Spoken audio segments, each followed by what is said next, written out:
associates are provided you with the following working paper regarding the inventory on hand at 31st December 2002. The entity is a manufacturer of two product lines, air cooler and fans. दो चीजें बना रहा है, air cooler और fan बना रहा है। अच्छा जी, और उसने आपको कॉस्ट भी दिया, एनर्जी भी दिया, राइट डाउन भी दिया हुआ है, मतलब उसने कुछ कैलकुलेशन करके दी भी है। नीचे पढ़ते हैं जी क्या है। Due to the strengthening of the local currency, the parts used in the manufacture of both the air cooler and fans become cheaper. Parts input raw material used in the manufacture of both the air cooler and fans become cheaper. As a direct result thereof, the NRV of both the finished air cooler and fans also dropped. Credit can analyze whether the write down has been calculated correctly or not. अच्छा, यहाँ पे आपने एक बात याद रखनी है, concept जो है एनआरवी का वो ये है, कंसेप्ट याद रखना आपने कि आपने एक चीज परचेज की, फिनिश गुड्स, हम फिनिश गुड्स की बात कर रहे हैं, 1 लाख रुपए की बनी बनाई है और आपने इसको रीसेल करनी है मार्केट में। मार्केट में यह रीसेल होगी 80,000 रुपए की और आपने अभी इसको बेचा नहीं है, अपने पास ही पड़ी हुई है, रिटेन्ड इन इन्वेंट्री।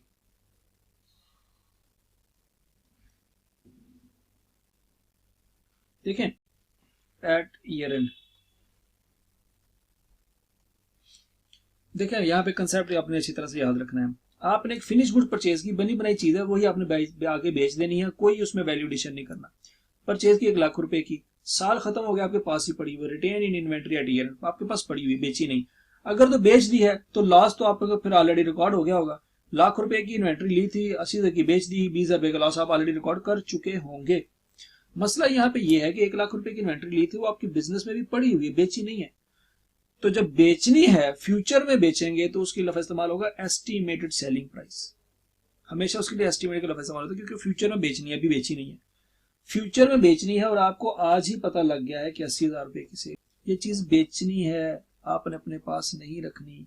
अगर आपने अपने पास रखनी होगी तो कंसेप्ट कुछ और है, ये आपने बेचने के लिए रखी हुई है। तो ऐसी सिचुएशन में फ्यूचर में आपको लॉस होगा, कितना होगा, 20,000। ठीक है जी, ये फ्यूचर में आपको लॉस होना है, आपको आज पता है। तो प्रूडेंस कंसेप्ट कहता है कि फ्यूचर के लॉसेस इमीडिएटली आज रिकॉर्ड करें, इमीडिएटली रिकॉर्ड करो, इमीडिएटली आपने रिकॉर्ड करने आज फ्यूचर के लॉस, ये बात याद रखना। ठीक है जी। तो और दूसरी बात ये है, देखें कोई चीज आपने परचेज की 1 लाख रुपए की, उसकी मार्केट वैल्यू 80,000 रुपया है। अगर आप उसको आज अपनी बैलेंस शीट में या स्टेटमेंट ऑफ फाइनेंशियल पोजीशन में करंट एसेट के तौर पे इन्वेंट्री की लाइन में 1 लाख रुपए का लिखते हैं, तो आप झूठ बोल रहे हैं, ट्रू एंड फेयर व्यू का बेड़ा गर्क कर रहे हैं। क्योंकि ट्रू एंड फेयर व्यू का मतलब यह है कि जो एसेट आपने अपनी बैलेंस शीट में लिखे हैं, हकीकत में भी उनकी वही वैल्यू है। आप अपने एसेट्स को ओवरस्टेट कर रहे हैं, मतलब मार्केट में उसकी वैल्यू 80,000 रुपया है, लेकिन आपने अपनी बुक्स में लिखी हुई 1 लाख रुपया, आप अपने वैल्यू को ओवरस्टेट करके शो करवा रहे हैं, आप धोखा दे रहे हैं लोगों को। तो 80,000 रुपये का शो नहीं होना चाहिए, ये जितने का मार्केट में इमीडिएटली फ्यूचर में सेल होगा उतने का शो होना चाहिए। 80,000 का रिकॉर्ड करेंगे, 1 लाख रुपए का रिकॉर्ड नहीं करेंगे। ये कंसेप्ट होता है एनआरवी। लेकिन अगर आपने 1 लाख रुपए की चीज ली, लेकिन वो आपने अभी यूज करनी है, बेचनी नहीं है, नॉट फॉर सेल, अगर आपने उसको बेचना ही नहीं है, तो चाहे उसकी मार्केट वैल्यू 80,000 हो या 1.5 लाख हो, आपको उससे कंसर्न ही नहीं होना चाहिए। आपको उससे कंसर्न नहीं होना चाहिए। अगर आपने 1 लाख रुपए मतलब की चीज परचेज की और अपने पास ही रखनी है, तो मार्केट वैल्यू जो मर्जी हो, जब आपने बेचनी नहीं है तो फिर आप उसको कॉस्ट पे ही रिकॉर्ड करेंगे, एनआरवी पे रिकॉर्ड नहीं करेंगे। Same is the scenario with raw material. Raw material जो परचेज करते हैं आप, रॉ मटेरियल का मकसद होता है कि आपने इसको कन्वर्ट करना है, किस में कन्वर्ट करना है, फिनिश गुड्स में। और फिनिश गुड्स जो होती है, इसका मकसद क्या होता है, इसका मकसद होता है सेल करना।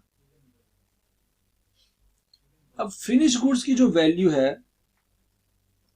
अगर डाउन होगी तो एनआरवी का कंसेप्ट अप्लाई होगा, लेकिन अगर रॉ मटेरियल की वैल्यू डाउन होगी, एनआरवी का कंसेप्ट अप्लाई नहीं होगा।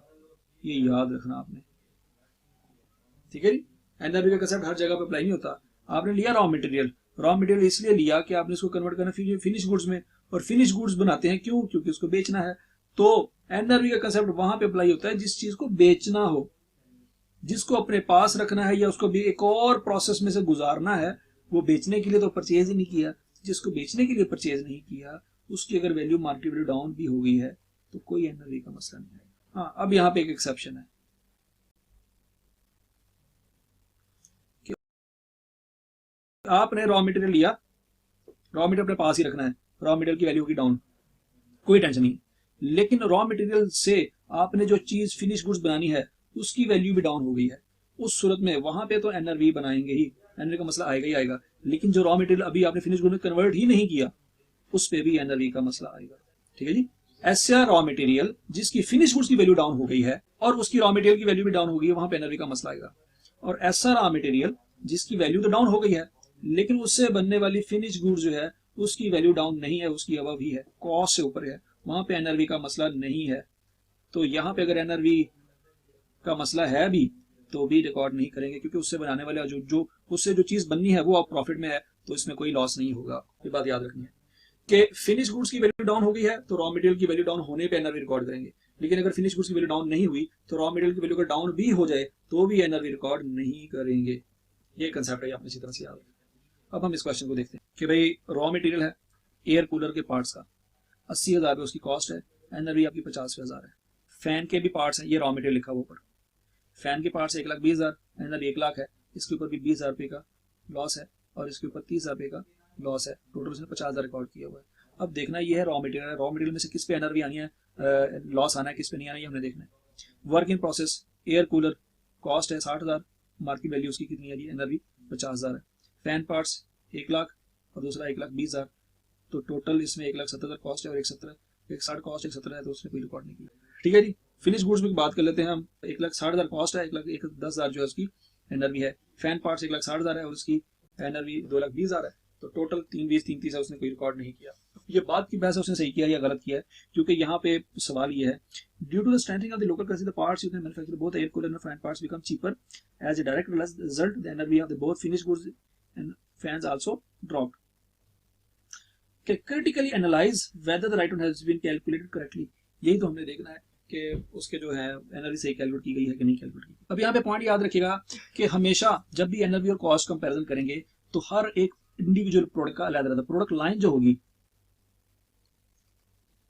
हर प्रोडक्ट लाइन अलग-अलग उसकी कॉस्ट और एनआरवी कंपेयर करेंगे। यहाँ पे दो प्रोडक्ट लाइन है, एक है फैंस और एक है एयर कूलर, फैन लेदा और एयर कूलर लेदा, इन दोनों को अलग अलग रिकॉर्ड करना था। उसने क्या किया, उसने क्वेश्चन में फैन और एयर कूलर को हर जगह पे इकट्ठा किया है, ये काम नहीं होना चाहिए था। तमाम फैन के पार्ट्स अलग और एयर कूलर अलग रिकॉर्ड होने चाहिए। ठीक है, ये उसने गलती की है। और दूसरा पॉइंट ये है कि आप देखें फैन पार्ट्स अगर हम देखें उसकी कॉस्ट कम है, एनआरवी ज्यादा है। यहाँ पे भी फैन पार्ट्स की कॉस्ट कम है, एनआरवी ज्यादा है। और यहाँ पे भी फैन पार्ट्स की कॉस्ट, यहाँ पे उसकी फैन पार्ट्स की कॉस्ट कम है, ज्यादा है, और एनआरवी कम है। और ये रॉ मटेरियल है। फिनिश गुड्स में चूंकि उसको कोई लॉस नहीं है तो उसके रॉ मटेरियल में भी कोई लॉस नहीं होना चाहिए था। ठीक है जी। तो इस क्वेश्चन को हम थोड़ा सा पहले एक्सप्लेन करते हैं कि कैसे रिकॉर्ड करेंगे, क्योंकि उसने कहा क्रिटिकल एनालाइज, तो हमारा सोल्यूशन पहले थोड़ा सा स्टेटमेंट की फॉर्म में होगा। ये सोल्यूशन दिया हुआ, पहले इसको पढ़ते हैं। The calculation of possible write down of inventory must not be done based on classification raw material working process of finish goods. उस क्लासिफिकेशन पे नहीं करेंगे जो इस क्वेश्चन में दी हुई है।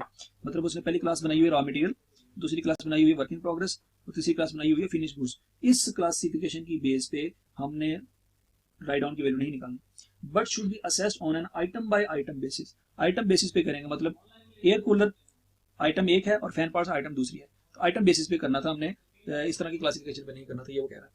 आगे पढ़ लेते हैं जी। Although both item of raw material have net and NRV that are lower than cost. Raw material की बात कर रहा है कि रॉ मटेरियल की जो कॉस्ट है वो कम है और एनआरवी कॉस्ट ज्यादा है और एनआरवी कम है, दोनों की कम है।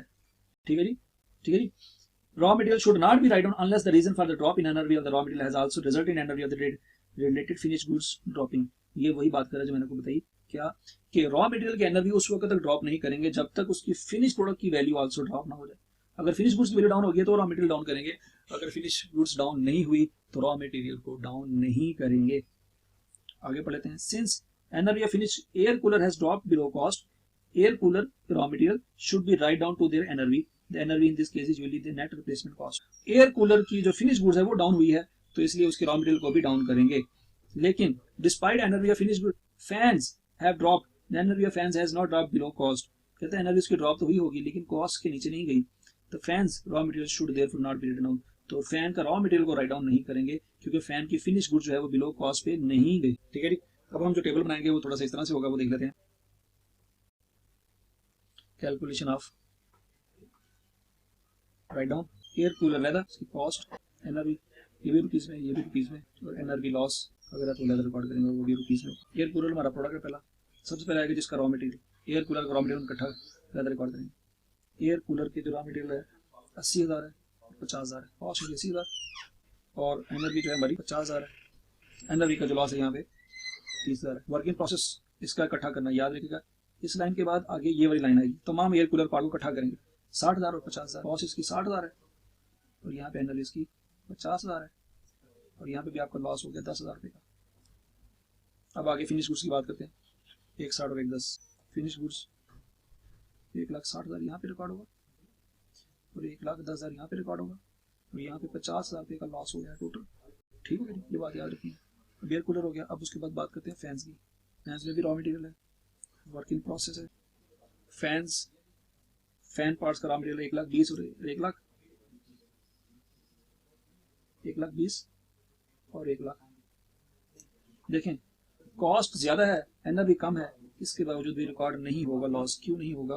क्योंकि फिनिश गुड्स इसकी राइट डाउन नहीं हुई। अभी देख लेते हैं। वर्किंग प्रोग्रेस 1,00,000, 1,20,000, वर्किंग प्रोग्रेस है 1,00,000 और 1,20,000 है। एनआरवी ज्यादा है, कॉस्ट कम है, कोई मसला नहीं है। फिनिश गुड्स की बात कर लेते हैं। फैन पार्ट्स 1,60,000 और 2,20,000, 1,60,000 और 2,20,000। यहाँ पे कोई क्योंकि एनआरवी ज्यादा है, कॉस्ट कम है, तो कोई मसला नहीं है। देखें ये फिनिश गुड जो हैं, ये चूंकि इसमें कोई राइट डाउन नहीं है तो रॉ मटेरियल में राइट डाउन होने के बावजूद भी कुछ नहीं करेंगे, क्योंकि इससे बनने वाली जो फिनिश गुड्स है वो फायदे में। ठीक है जी। यहाँ पे चूंकि फिनिश गुड्स की वैल्यू ही आप देखें डाउन होगी, कॉस्ट 1,60,000 है, एनआरवी 1,10,000 है, क्योंकि फिनिश गुड्स में लॉस है तो इसलिए हम रॉ मटेरियल में भी लॉस रिकॉर्ड करेंगे। ये बहुत इंपॉर्टेंट पॉइंट है, ये आपने अच्छी तरह से याद रखना है। ठीक है जी। होपफुली आपको एक क्वेश्चन